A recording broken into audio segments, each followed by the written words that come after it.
Муса Джалиль. Чулочки. Их расстреляли на рассвете, когда вокруг белела мгла. Там были женщины и дети. И эта девочка была.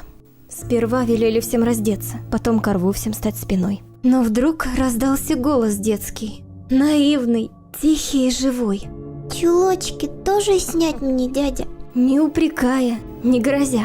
Смотрели, словно в душу глядя, трехлетней девочки глаза. Чулочки тоже. Но смятением на миг эсэсовец объят. Рука сама собой в мгновение вдруг опускает автомат.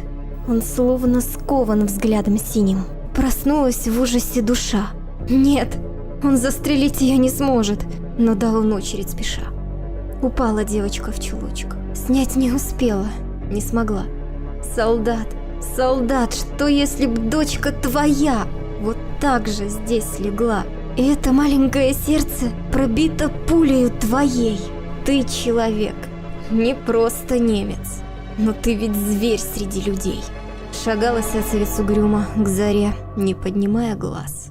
Впервые, может, эта дума в мозгу отравленном зажглась. И всюду взгляд светился синий, и всюду слышалось опять. И не забудется поныне. Чулочки, дядя, тоже снять?